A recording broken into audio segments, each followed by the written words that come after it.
Pemirsa Metro TV Lampung, Anda masih bersama kami di Bedah Tajuk Lampung Pos dan masih bersama dengan Mbak Sri Agustinya. Mbak Cici tadi disinggung dana transfer umum di Provinsi Lampung mencapai 80 miliar. Nah, untuk peruntukan DTU tersebut untuk apa saja selama ini? Ya, dana ini sebenarnya belum digunakan ya, masih di BPKP. Jadi Badan Pemeriksa Keuangan dan Pembangunan itu sedang meneliti jumlah ini dan seperti apa. Tapi diharapkan ya, karena memang kondisinya tidak bisa, harga-harga terus naik. Sementara masyarakat juga harus kebutuhannya terpenuhi ya. Secepatnya kalau bisa segera diselesaikan permasalahan administrasinya sehingga dana ini bisa digunakan dan langsung menyentuh ke masyarakat. Banyak yang bisa digunakan dari dana transfer umum ini antara lain selain untuk operasi pasar juga digunakan untuk peningkatan UMKM ya kan. Kemudian selain UMKM juga untuk operasional atau peningkatan infrastruktur yang mendukung produksi. Jadi dalam hal ini pengembangan produktivitas dari sektor pertanian. Karena pangan adalah bermuara dari pertanian ya. Terutama beras yang cukup tinggi, kemudian juga telur dan sejumlah daging dan hasil turunan lainnya dari sektor pertanian. Ini yang juga harus menjadi prioritas dari pemerintah daerah, segera dilakukan. Nah, sebelum memang dana ini cair, pemerintah daerah juga diharuskan ya untuk memberikan dana talangan untuk menekan tingkat inflasi. Ini ada instruksi dari Presiden ya, bahwa setiap daerah harus menekan laju inflasi. Karena inflasi tinggi akan mempengaruhi perekonomian. Kita ingin menutup 2022 ini dengan perekonomian yang cukup bagus dan bertahan, dan diharapkan juga tidak ada pengaruh ya.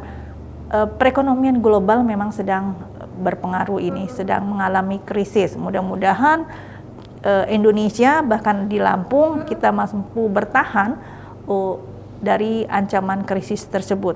Tentunya dengan pengendalian sejumlah harga-harga kebutuhan pokok masyarakat. Nah Mbak Ci, pemerintah ini kan berencana untuk mengimpor beras, salah satunya untuk menekan harga beras tadi. Apakah impor beras ini menjadi solusi Mbak Ci untuk menekan kenaikan harga beras Mbak Ci? Ya, impor beras ini harus dikaji lebih dalam lagi ya. Mungkin pemerintah jangan terburu-buru dulu ya. Apakah karena memang impor itu ada jenjang waktu ya. Nah, apakah akan berpengaruh juga karena memang kondisinya saat ini belum panen, belum memasuki panen. Salah satunya memang kenaikan harga itu dipicu oleh panen yang sudah lewat ya. Nah, jangan sampai impor ini nantinya justru mempengaruhi harga gabah di tingkat petani. Harga gabah sekarang cukup bagus ya, di atas 4.000, 5.000-an. Nah, diharapkan ini juga terus bertahan sehingga petani juga mendapatkan nilai lebih atau menikmati dari kenaikan harga ini dari harga pangannya. Kemudian juga dengan adanya impor jangan sampai menjadi berpengaruh, menjadi harga turun anjlok. Ini kan juga akan merugikan petani. Nah, impor beras itu diharapkan hanya untuk menjadi cadangan dalam kondisi-kondisi tertentu. Apalagi memang saat ini kita sedang dilanda musibah ya di sejumlah wilayah, dan itu perlu serapan atau pasokan pangan yang mencukupi untuk beberapa daerah tadi.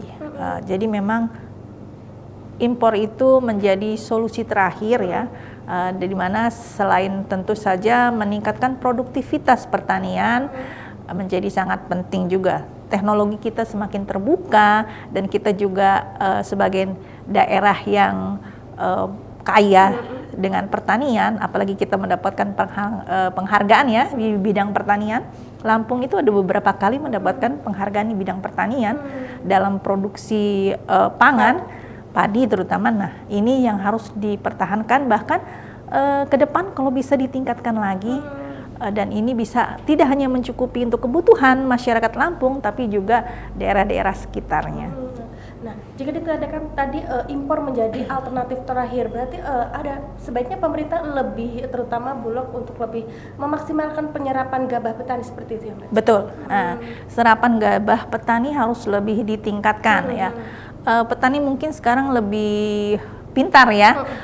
Dia begitu produksi, ya kan, begitu panen, produksinya itu akan dipilah mana yang ada untuk disimpan untuk pangan mereka, mana yang akan dijualnya. Nah, karena kebutuhan mereka untuk pangan juga harus tertutupi, jangan sampai menjual semua, kemudian mereka harus membeli dengan nilai yang lebih tinggi. Ini juga sangat penting. Kemudian juga diversifikasi pangan ya, ini yang perlu juga di masyarakat ya. Mbak Ci, apa solusi dari kenaikan harga-harga pangan yang terus melonjak ini, Mbak Ci? Ya, solusinya memang harus segera ditangani ya, jangan sampai berlarut. Karena kalau berlarut ini akan menjadi penurunan daya beli masyarakat. Nah, daya beli ini justru akan mempengaruhi inflasi, itu yang dikhawatirkan. Inflasi tinggi akan berpengaruh terhadap sektor perekonomian dan juga pertumbuhan ekonomi secara nasional ya, tidak hanya skup di Lampung pastinya. Nah, solusinya kenaikan harga pangan ini adalah selain segera menyegerakan ya dana transfer umum itu untuk dibelanjakan, tentu saja belanjanya ada beberapa segmen ya, baik untuk UMKM, untuk pangan itu sendiri, operasi pasar dan lainnya, kemudian juga untuk peningkatan produksi dari pertanian. Bisa juga untuk perbaikan jalan, peningkatan jalan pertanian ya, atau jalan perekonomian yang memudahkan transportasi dari sektor pertaniannya, dari tempat petani mengangkut untuk ke pasar. Ini juga menjadi penting ya. Ini yang perlu diperhatikan juga. Kemudian selama DTU ini masih dalam kajian dari BPKP ya, tentunya pemerintah daerah diharapkan juga menggelontorkan dananya, karena ini instruksi dari Presiden bahwa setiap pemerintah daerah untuk mengalokasikan dana APBD-nya untuk menekan laju inflasi dengan menekan harga-harga pangan yang melambung tinggi. Tentunya harga pangan yang kenaikan harga pangan yang signifikan atau tidak terlalu tinggi biarlah diserahkan ke mekanisme pasar. Tetapi kalau sangat tinggi tentu harus ada intervensi dari pemerintah. Oke, baik. Mbak Ci, kita jeda sejenak. Pemirsa Metro TV Lampung, jangan mana-mana, kita akan kembali sesaat lagi.